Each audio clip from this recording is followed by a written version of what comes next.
Richard, it's hard to believe that it's been 18 years since the most devastating attack on U.S. soil. Thank you for joining me. Thank you, Jason. It's always nice to see you, but yet such solemn circumstances.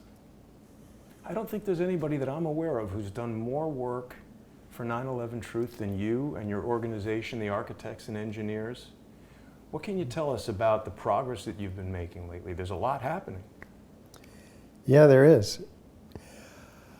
We're most excited that the evidence that we've been assembling over 12 years has now been submitted to the U.S. Attorney, who has written in response to this petition by the Lawyers Committee for 9/11 Inquiry a promise to comply with the law, which requires them to impanel a special grand jury to review this evidence. That's huge. Yeah.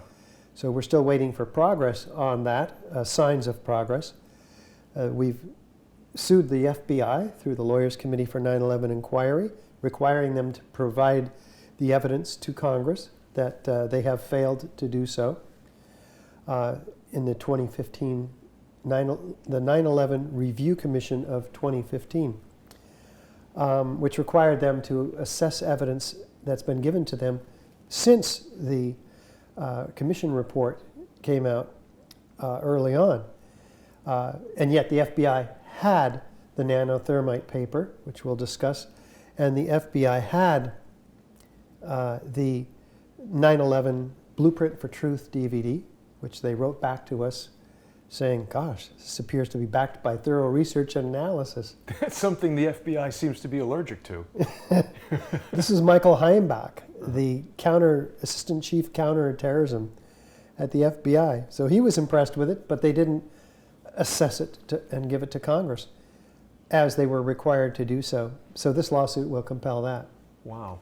And there's been some news reporting today about a lawsuit that alleges that Robert Mueller was actively deflecting any investigation into Saudi Arabian involvement. Does that have anything to do with the Lawyers Committee or Architects and Engineers, or that's a separate lawsuit? It is a separate lawsuit by the family members who are suing the Saudi government based on their financing of the terrorists, if you will. So yeah, it appears that Trump is delaying that for another week. Wow. Why is he doing that? Donald Trump has said that he was going to reveal who was behind 9/11. I don't know what Donald Trump's intentions are with regard to that lawsuit or 9/11 truth in general. Right. We're crossing our fingers. As we are, we're also working. We worked with the fire commissioners at the Franklin Square Munson Fire District, who have, all 5 of them, unanimously voted in favor of a resolution demanding a new investigation into the destruction of all 3 World Trade Center skyscrapers.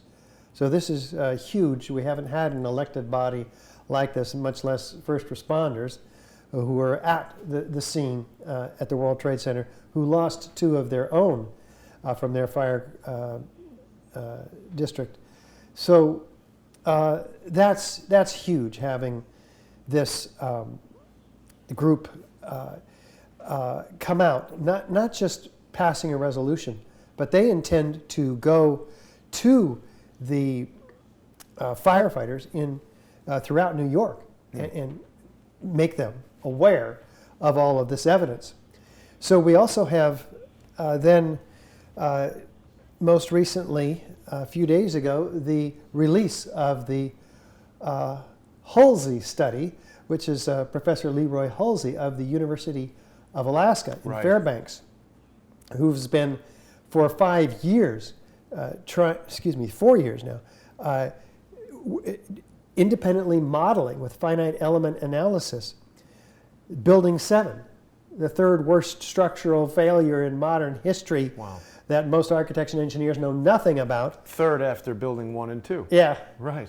Yeah, so here's, I'm an architect, a member of the American Institute of Architects, founder of Architects and Engineers for 9/11 Truth, and we have 80,000 members of the American Institute of Architects, and not one of us has ever received one bulletin on the collapse of this building from our association.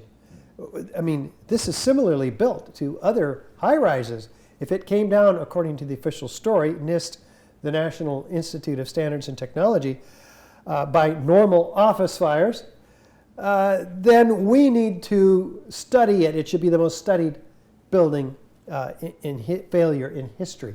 And we know nothing about it. Because other buildings around the country and around the world would ostensibly be susceptible to the same failure if it were true. Correct. And yet, of course, we've never lost a skyscraper before 9/11 due to fire ever. And we're talking about much larger, longer lasting, and hotter fires in these buildings. So this is the reasoning put forth by the University of Alaska in Fairbanks and in studying this building's failure, because this is unprecedented. It's extremely important. Yeah. And we have to get to the bottom of what really happened. So they set aside time and resources to review the NIST report, evaluate their assumptions, find out if their assumptions could have brought the building down, and if not, find out what could have brought the building down. That study's getting quite a bit of attention in the mainstream media, but yet it seems no one is doing anything. I mean, you present evidence that is so irrefutable from a body that is so credible in terms of the architects, the engineers, the university credentials of all the chemists and scientists, and isn't it, I mean, it almost defies belief that all of this information could be presented, and yet so many people still think that people like you and I who explore this are conspiracy theorists. Yeah, and those are the people who won't look at the evidence. We've had very, very few people who actually look at the evidence and don't agree with us. Right. They end up signing our petition. As a matter of fact, 3,000 architects and engineers now. So Professor Halsey, in reviewing the NIST assumptions, finds out that virtually every one of them are wrong. And that's putting it politely. Their assumption that there weren't shear studs, for instance, tying this main girder to the floor slab above. And for people who aren't architects, what is a shear stud and what difference does that make if it's there or not? Yes, well, NIST tried to prove through their computer modeling, which input data they won't release, by the way, to the architects and engineers. So it's not peer-reviewed? It's not at all. We're tasked with ensuring the public safety. Right. But that's the reason that they cited for refusing to release this information, that it might jeopardize public safety. So their assumptions were evaluated here, and Professor Halsey found that these shear studs, which tie the girder structurally to the concrete floor slab up above. So it cannot... It's just a 5-inch long dowel with a coin on top of it, basically. But does welded. it prevent the thing from shearing off its base? Yeah, it would prevent the girder from traveling. Got it. Off of its anywhere. And NIST presumes that it must have traveled off of that, so they eliminate the assumption of a shear stud, which was there. Yes, and they also eliminated stiffeners at the end of the girder, which were welded on to prevent web crippling the web, the middle piece of the I-beam girder, if you will. So they eliminated those because they said that they were only put in there for web crippling, but they also would have kept the flanges of the girder from folding up. In other words, NIST says the girder, in their initiation of collapse theory, would have been pushed off of its seat only 6 inches, this 11-inch wide girder, because the flange would have folded up. Well, if you throw out the steel stiffeners, then perhaps they're right, the flange would have folded up. But they're evaluating an imaginary building that they created, not a computer simulation that reflects the actual construction of Building 7. They're evaluating a simulation of the actual building without key structural components. That's the imagination part. Yes, that's the imagination part. They also made the exterior wall infinitely stiff so that any thermal movement in their computer model would have pushed the girder off of its seat in this direction. But what is the University of Alaska found that the stiffest part of the building was in the elevator, and that the movement, the thermal expansion, if you will, of the concrete floor slab would have bowed out the exterior wall. And when you say infinitely stiff, I've got some experience in visual effects and computer animation, so I've dealt with some of these physics simulations in software. They allow you to do things in the computer that actually defy physics. Nothing can be infinitely stiff, but in a computer it could be. Yeah. And by changing that in their simulation, they've got a totally inaccurate simulation. Well, yes, and they've also made the boundary of their model cuts off 2/3 of the building, which is not what the University of Alaska did. They modeled the whole floor, 2 floors. So they more realistically can assess what's really going on with the building. And this is reflected in the computer animation that was produced by NIST to prove how the building came down, and yet it does everything but prove. It proves their theory wrong is what it does. The animation actually that NIST produced of this building, it begins to fall over just in after 2 seconds, and then they stop the whole animation. This is a 7-second collapse. Yeah. They stop it because it begins to tip over and crumple up like a beer can, which is actually what you'd expect in any kind of organic collapse precipitated by an initiation failure in one of its columns and beam connections, which then spreads. It would be organic. And this says, and it shows in their computer model, 400 structural steel connections failing every second on the east side of this building, which is unrealistic. Column connections don't fail simultaneously, virtually all at once.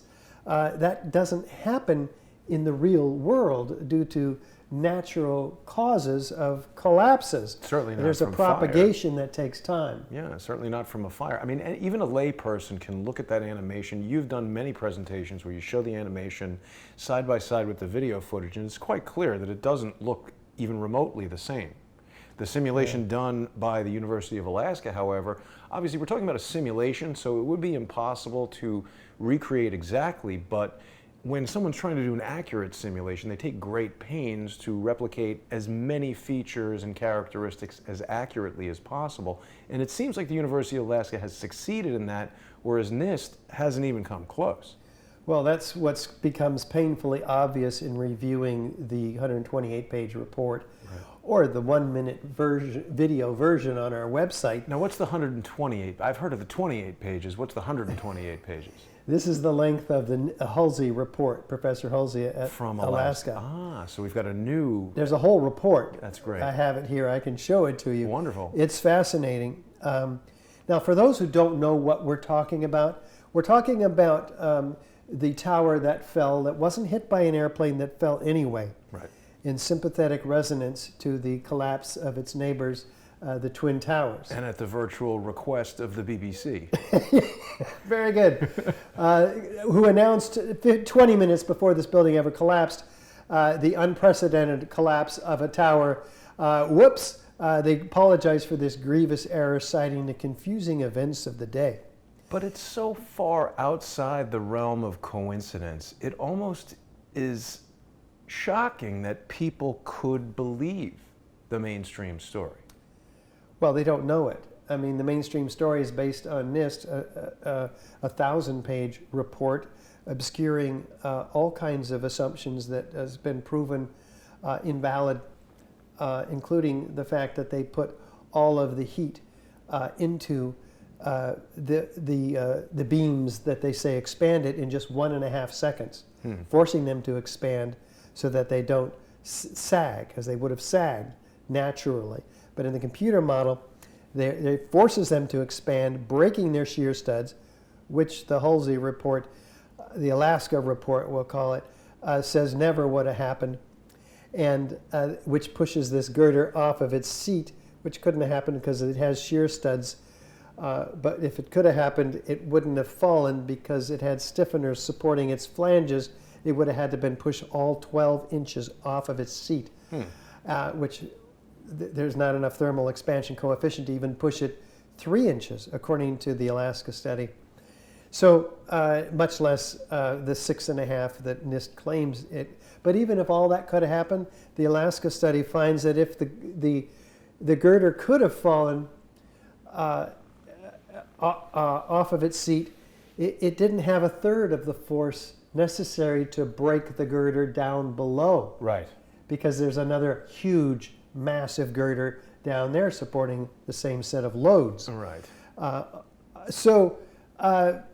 And even if that could have happened, you wouldn't have had the internal cascading collapse without visible deformations in the exterior perimeter structural steel system, which would have reflected in breaking of granite panels, thousands of them, and thousands of windows as well. So none of that happened. What did happen is what we see in this building, and let's just catch everybody up here. This building fell in 7 seconds. 1/3 of that was at free fall, as fast as a bowling ball falling out of the sky. And people can just YouTube, Google, search for, I don't want to give Google any more business here. Search building 7 collapse. Right. You'll see that it falls. It's remarkable. It looks exactly like the old hotels in Las Vegas. And yet we're told that it came down by normal office fires, which have never brought down a skyscraper. So we're talking about an unprecedented event, which is which would be where it's an orange, and we're being told it's an apple. Well, here's the University of Alaska saying, no, this was an orange. They don't actually say it's a controlled demolition. It's more like it's an orange and we're being told it's an orangutan. Yes. It's such an amazing series of just false presumptions that have nothing to do with the reality of what happened. It's astounding. You know, Richard, I think that a component of this, the way they're able to convince the public that this is what happened, is that the totality of the event is so stunning. For people who were there and witnessed it, even if just on TV, it's sort of a mass traumatic mind control event where something so shocking occurs that you just basically believe whatever you're fed right after. Yes, and that's the case with the Twin Towers, of course, which we're all familiar with, which we're all laden with the emotional trauma of. So, but before we leave this Alaska study, I think people should know the lengths to which they went, this team of PhD researchers, to try to understand how the building could have fallen, because they used all of NIST's assumptions. And the building didn't go anywhere. Even using NIST's false assumptions, there was no collapse. Wow. Even given a local failure, which was induced by taking out the column all of a sudden.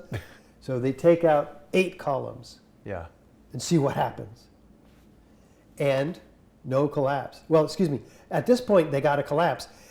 But all of the stress went into buckling the exterior columns and the building begins to tip over. Right. So I showed that in my presentation last night. Yeah. And so they said, well, gosh, we look at the videos, the building doesn't tip over. How do we get it to do what it does in the video from 2001, September 11? Well, they took out more columns. They had to take out 650 columns. First the core, followed a second later by the exterior, in order to get the building to fall at free fall for 1/3 of its 7-second fall. Does that mean that there were charges on 650 columns in the building on the Now, day? the Alaska study is not going to make that statement because they're structural engineers, not experts in controlled demolition. But that's a question for you and me to answer. Yes. How do you remove 650 columns virtually at once? Yeah. There's only one way, and fire is not it. Right, right. It's a very carefully, almost the most sophisticated controlled demolition anybody's ever seen. Oh, it's the biggest by far, other than the Twin Towers. Right. Which we'll get to. Yeah. So this conclusion is stunning. They're saying it's no way could it be taken down by fire. No way is it a progressive collapse. Start here, then this, and then this, and then this, and then this. It is a global collapse created by the simultaneous failure of 8 floors of columns. That's about 650. Wow. And so what do you expect to happen with the results of this study now? This will be presented as evidence in the various lawsuits, and right? I mean, what will be the next step for this? I don't know about lawsuits yet that involve the study. Certainly hope that we can get this evidence into the judicial records. But we're going to be taking it to the engineering universities around the country. Mm-hmm. We're trying to raise the funds necessary to bring Professor Halsey to the engineers and pay for this $300,000 study, which has $50,000 balance on it from the hundreds and hundreds and hundreds of people who have pooled their limited resources. Right. We've been able to pay about $250,000 of it. Wow. And how can viewers of Crowdsource the Truth help to finance that if they should choose to? Well, we have a donation button on our website. We're a 501c3 nonprofit organization, so it's tax deductible. Right.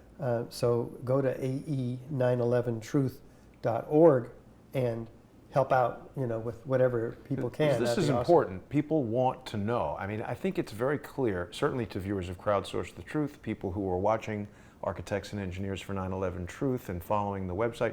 We want to know. Everybody, I think, is aware that Robert Mueller was sort of goaltending. He wasn't investigating this. And I don't even think he was investigating Donald Trump. He was just making up stories to try to get him impeached.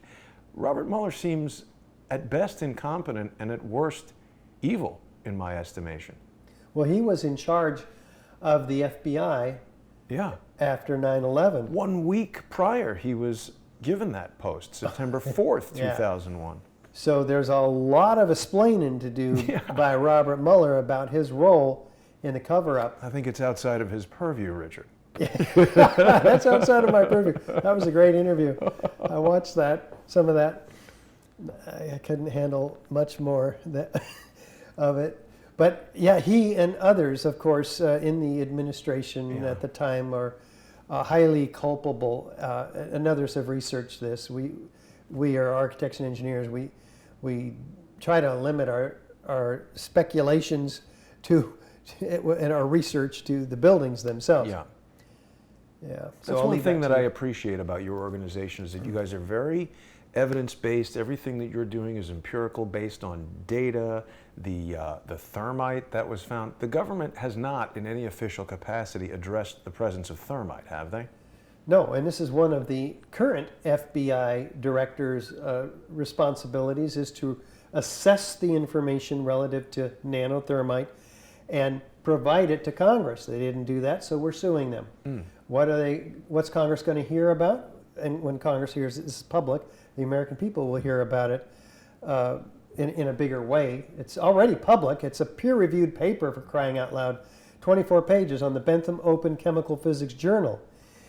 The team of scientists led by Niels Harrit in Copenhagen find in all the World Trade Center 7 samples that they studied independently, they all contain what looks like little paint chips, but they're not paint. They are attracted to a magnet. They have a high iron content. They get curious and zoom in and find through X-ray energy dispersive spectroscopy that it is the ingredients of thermite, iron oxide and aluminum powder. Which is set in an organic bed of oxygen, silica, carbon, which means this organic material, which is the organic material is the concussive force that's used with TNT. So here you have an incendiary, iron oxide and aluminum powder, thermite, being engineered to become more explosive. And they get real curious about this. They zoom in 50,000 times in an electron microscope and find nanoparticles of iron oxide and aluminum powder that are 1,000 times smaller than the diameter of a human hair. This is extremely sophisticated material made only in the most advanced defense contracting laboratories. There's a lot of people who try to explain away the thermite. They say it was caused by a variety of different things. I've even spoken to a bomb, dismantling expert who I guess wasn't familiar with all the evidence that you've presented, and they try to explain away the thermite. Is there any other possible way that substance of that sophistication and that microscopic precision? I mean, I've seen it. It almost looks like little mini sandwiches. How could that get there by any method other than being specifically manufactured? Well, that's what paint looks like. These are dual layered red-gray chips. So they thought they were paint in the first place. But paint doesn't have these exotic properties. When they put it in a heater, you asked how it got there. I will lead to that. But it produces what? Molten iron microspheres. Now, what does that mean? Well, iron is the byproduct of thermite. It's molten iron at 4,000 degrees. The U.S. Geological Survey finds billions of previously molten iron microspheres in all the World Trade Center dust, but they can't explain how they got there. They have no idea. The EPA called it a signature component of the World Trade Center dust, but they can't explain how it got there. But it's not even World Trade Center dust unless it has these previously molten iron microspheres. R.J. Lee, an environmental engineering firm, cites them as formed during the event, not before by the welders, which is kind of what debunkers will claim, not after by the iron workers. Right. We're talking 10,000 tons of previously molten iron microspheres in all the World Trade Center dust. How did it get there? Well, the story of the research in the lab of the nanothermite chips that produce molten iron microspheres directly lends itself to the obvious conclusion that these were all created by these chips during ignition. The chips are unignited thermite. The spheres are the result of ignited thermite. The chips are found with spheres attached to partially ignited chips. This is not 100% efficiency in igniting. Yeah, exactly. That's the key to explaining those examples. But see, this is a self-corroborating set of internally consistent experimental data that's repeatable that could be used in a court of law to bring those responsible who brought down the towers. It's very clear the ends of the beams have molten iron and slag on them, and aluminum piece of inefficiency again in the thermitic reaction. Because outside of the world of computer simulations, nothing is 100% efficient. It just never is. It doesn't seem to be. But here we have a set of data that is irrefutable. Now, and peer-reviewed by biochemists. Independent analysis in the dust, yeah. Yeah. So how could it have gotten there? Well, if you have thermitic reactions going on under explosive conditions, its byproduct is liquid molten iron, it would be aerosolized by the power of the explosions. That forms itself into spheres. The spheres are created by the surface tension. That's just what happens. You spray water in the air with a bottle. Those are spheres, about the same size. Yeah, wow. As what happens here. So how did they get in the towers? Well, we don't know. Here's what we do know. We know we had the largest elevator modernization in history going on the 9 months prior to 9/11. We know Ace Elevator had that contract. We know they came out of virtually nowhere to get that contract. And where did they go? Well, we know that the USA Today reported that 85 of them were in the towers at the time of the first plane hit, but that they fled. Really? This was quite a scandal that they documented there. And they were doing the modifications, painting what they said was fireproofing, I think. Isn't that correct? Well, there were modifications, curiously enough, documented by Kevin Ryan in his blog Dig Within. Is fascinating. 5 floors below and above the point of jet plane impacts in each of the towers, these fireproofing retrofits. And it could be, this is speculation, that they were painting the bottom side of the floor slabs with this nanothermite fluid applied. Who knows? And if that were the case, the people applying it wouldn't even necessarily know what they were applying. Someone tells you, hey, you're going to the World Trade Center to paint some fireproof stuff on there. Yeah. Okay, sure. They go do it. They have no idea. Yeah, That's a compartmentalized operation. it would be under those circumstances, yeah. So when, I know that there are incendiaries and explosives, and I don't know really the details about these sort of things, but thermite, when it is lit, how quickly does it go from room temperature to 4,000 degrees?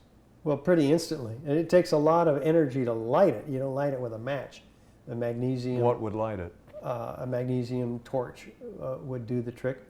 And nanothermite is a very sophisticated form of thermite. Thermite was developed, I don't know, more than 100 years ago with the railroads.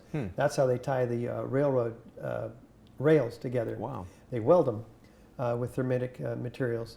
You can buy thermite on eBay. So you can actually buy it and ignite it yourself and see how fast. I've actually seen it light. It's not an explosion. It is More like fireworks or something catching on. yeah, and there's liquid molten iron bubbling up out of there, and many of those, even in that type of experiment, under non-explosive conditions, still produces these liquid molten iron microspheres. But I would presume in its nano state is tremendous increase to the surface area. Maybe that lowers the ignition temperature, increases The speed of ignition. Yeah. So that's an interesting set of circumstances. But so you said that Christopher Wray is tasked with reviewing some report. I understood that the government had closed the books on this, and as far as they're concerned, it was 19 guys flying jets, and that's Not it. so. The investigation is still open. Really? Yeah, and as long as the investigation is open, they have all kinds of reasons to not answer questions Why does it remain open if they Well, think it's because they don't want to answer questions. so they say it's an open investigation, no Yeah. comment. Right. Wow. So that's interesting. You can keep a lot of things classified Right. that way. Wow. Yeah. And I mean, listen, 18 years, there are people involved, perpetrators of this potentially, who are aging out. They're going to die. They've sort of done their deal. Robert Mueller, based on that congressional testimony, seems to be, well on his way to Alzheimer's or something. Phased out. Phased out. So what's the next step, Richard? I mean, we've got the lawyers committee, we've got architects and engineers. What do you see happening next? We're going coast to coast with the Alaska study. Mm-hmm.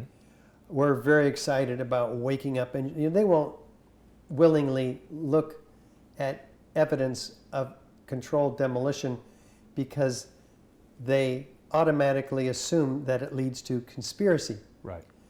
So they're less willing to look at that. But this is like a Trojan horse, this Alaska study on Building 7. They can't stop themselves from looking at it because they're engineers and they're curious, and it speaks their language. Yeah. So we expect to get in under the radar with this report. We're going everywhere with it. You've just said something interesting. You said that they think it's conspiracy. And it's worth mentioning that the term conspiracy theory has been so abused that obviously what happened on 9/11 was a conspiracy. I mean, even if we just believe the mainstream story, 19 guys conspired to get on planes and do this. So any theory about anything having to do with what happened on September 11th, 2001 is inherently a conspiracy theory, but so many people have now been caused to believe that the term conspiracy theory, even the term conspiracy, means false. But it doesn't. Jeffrey Epstein was just charged with conspiracy, but anything you say about him other than he hung himself in the jail cell is a conspiracy theory. Right. It's interesting. Yeah. So we've been Epsteined. Right. Because we all know that he didn't commit suicide, and yet the media and the government is calling us conspiracy. All of us now, not just those of us who have alternative views about specific conspiracies. But now that all the American people are being called conspiracy theorists. And I think there's a reaction to this because, you know, that's like being said it's black when it's white. Yeah. Well, that's that's what not they're orange saying. and apple or orangutan and orange. Right. Right. It's like, okay, so now we've got a term, right? You've been Epsteined. Right.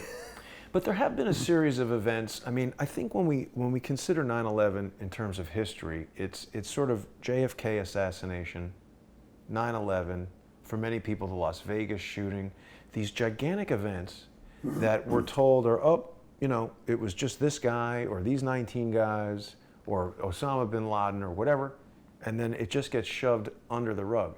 But I think each of those events were triggers for certain people who maybe started out just sort of feeling like it doesn't quite sound right, and then maybe people have found some of the work that you've done, some of the work that other people have done, it starts to open their eyes.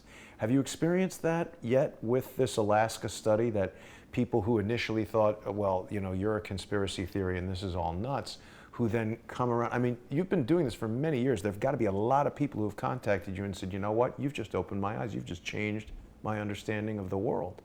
Has that happened? Yeah, it's true. I would like to think that it wouldn't have to be true. I, for 12 years, have been providing irrefutable scientific forensic evidence and eyewitness testimony that could be used in any court of law that's not corrupt to prosecute people. It's an important caveat, by the way. That's an important caveat. Uncorrupt, yeah. And all of a sudden, here comes Johnny come lately, right, from Alaska, a study that simply vindicates what we've been saying. It's all it does. But it does so in a language that is mathematical, physics. Mm-hmm. It talks engineering language. And sure enough, yeah, they say, well, show me the study when you get it. Well, it just came out a couple of days ago, so we don't have a great reaction other than this small circle of internal reviewers that we've had. But it's now out for external review. And there's a 2-month period where we're inviting feedback from the engineering community. Mm-hmm. And there has been willingness to look at it, and we're sending it out. So it is expected to provide fascinating results, I would say, based on the little hits that we have. You mean within the engineering? Feedback. Within the engineering community, yeah. Fascinating results. Yeah. And within the 9/11 truth community, they're very excited about it because it's something new, a new cannon in the arsenal to fire against the wall of denial out there, which is just mammoth. What prompted you to start this, Richard? There had to be a day you were sitting in your house, sitting in your office, looking at the news and said, you know something? I need to do something about this. When was that moment? Yeah, I wasn't sitting. I was sitting. I was driving, and I wasn't in my house. I was minding my own business, turned on the radio. That's the mistake I made. And here's David Ray Griffin, who's written 10 books on this subject now. And being interviewed by Bonnie Faulkner of Guns and Butter, absolutely. KPFA in the San Francisco Bay Area. And by God, he's talking about an alternative theory as to how these towers came down. He's not talking theory. He's talking witnesses, 200 or more first responders who heard explosions before the towers collapsed. Right. And he's reading all these quotes because we didn't even know about this until August of 2005. Wow. I didn't know about it until 2006. But this came out 4 years later. Well, none of the reports have explosions, much less 200 of them, witnesses talking about all these explosions before the towers collapsed. Most of them are actually very specific in their language. And then the towers collapsed, like a train running under my feet. Extraordinary series of very visceral enunciations of these explosions. So I'm hearing this from him. I'm hearing that a third tower went down. What are you talking about? You didn't know about it that time? No. Wow. And I'd never heard one word of any alternative theory. Wow. Wow. And I could just feel my world closing in on me. It's a horrible feeling. Like he must be lying, because if he were telling the truth, he'd be dead or something. Because if he was telling the truth, then we're talking a very powerful, I intuited this immediately on the spot, very powerful group of people who could not only pull this off, but engage the entire US government and military and intelligence apparatus in the process, silence the Congress, and control the media, whom I learned later is only 6 corporations own 90% of it. I think it's less now. Less now, it's 5. Disney, yeah. Disney just bought Fox. So I didn't want to conceive of a world that could get away with such a mammoth lie. I did not want to go there. I fought against myself about that. But I was so curious, I had to keep looking into the evidence. And the more, well, then I met people who were at the Oakland and San Francisco 9/11 Truth Community, who were actually researching and who were telling me, all the auxiliary pieces of information and evidence and data about the plane flights, the hijackers, the put options made millions when the airliner values went down. The stocks, right. Short selling on those stocks. And all of these researchers I knew nothing about, because I was getting my information from mainstream television and radio and KPFA, progressive radio. I heard a few things, but only this one show talked about 9/11. They've fired Bonnie Faulkner, And Bonnie Faulkner's now been fired, and so nobody is talking about it now. So that's how I was launched. I was a flag-waving Reagan Republican. I mean, I was watching Colin Powell as he was making his PowerPoint to the UN. Irrefutable evidence, weapons of mass destruction, and ties to Osama bin Laden. Let's go get that bastard who did this to us. I mean, that was me. So on September 11th, you saw it on the news. You were living in San Francisco Bay Area at the time. You saw it on the news like everybody else, and you said, that's terrible. 19 guys organized by Osama bin Laden did this. Yeah. And even as an architect, it didn't occur to you immediately that this can't possibly be the way that a building would fall?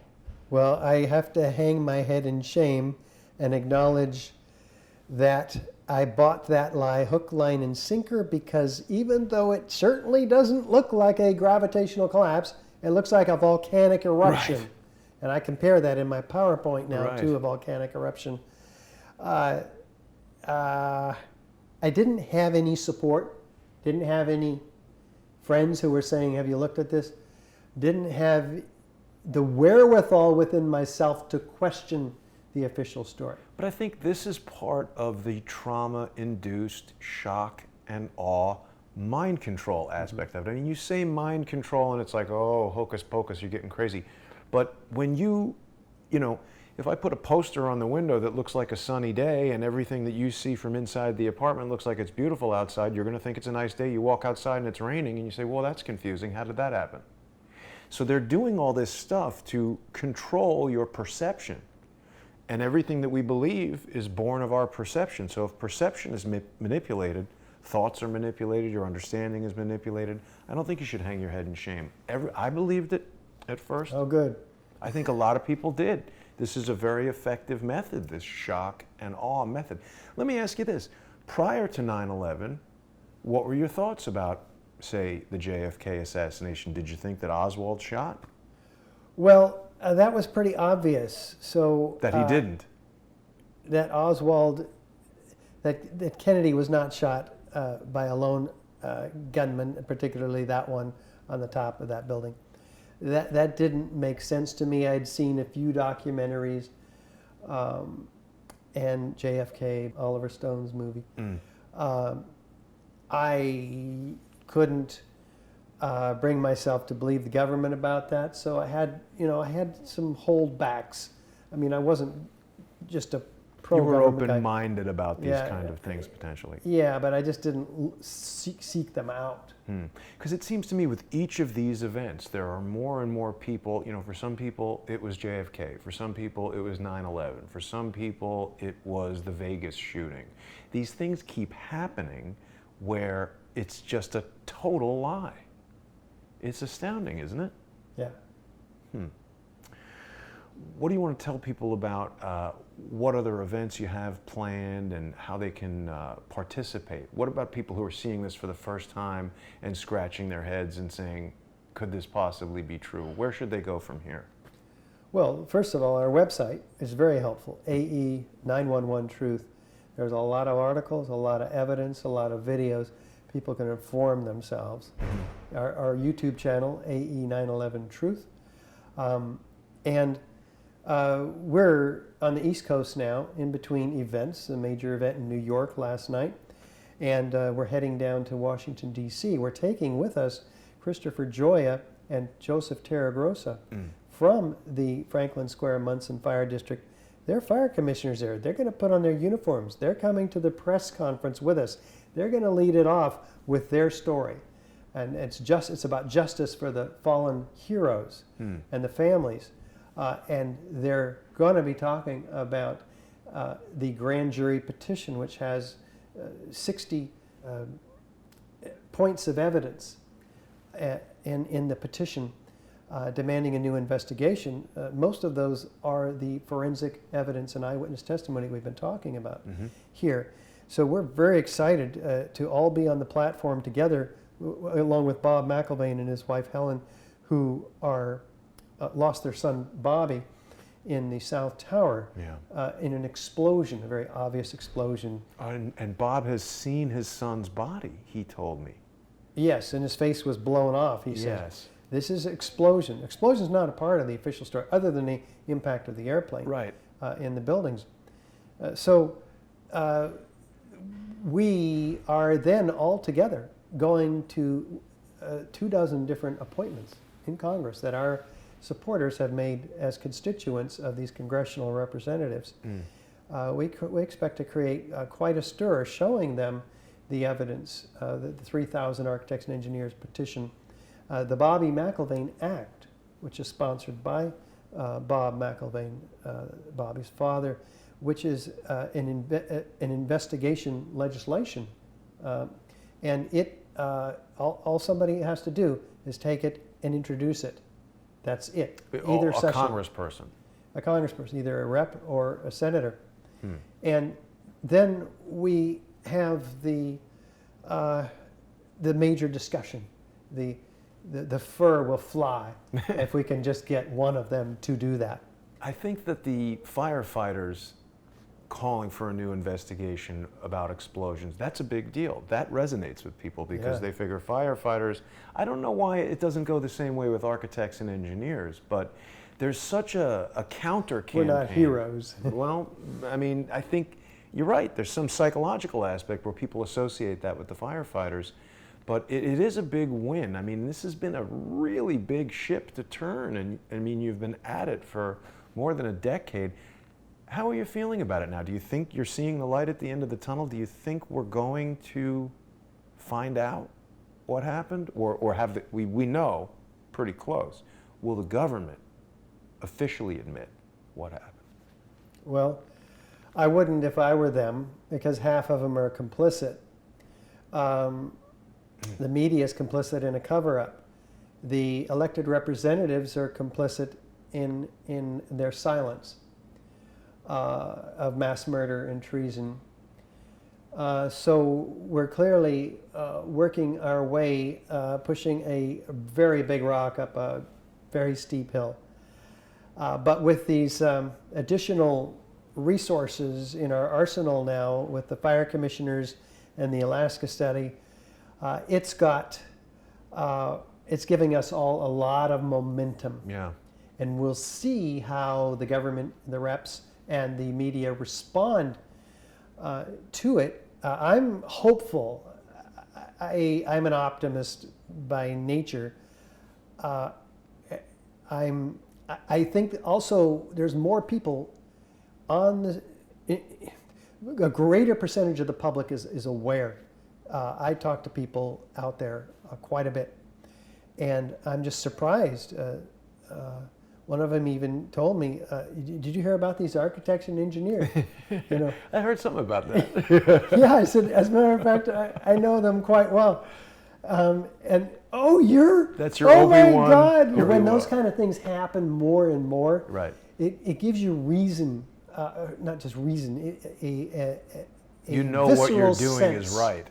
Yeah, well, yeah, and a visceral sense that we're making progress. Yeah, yeah, absolutely. So I can't stop. I've dedicated my life to this. I seem to be on a wave that's supporting me. Mm-hmm. You know, we have 2,000 people who provide us support monthly, $10 a month or plus or minus. And so we have a small staff that can handle the administrative procedures and the writings that we do to keep this momentum going until we do have a brave senator or congressman who will introduce this legislation, being hit in the head with in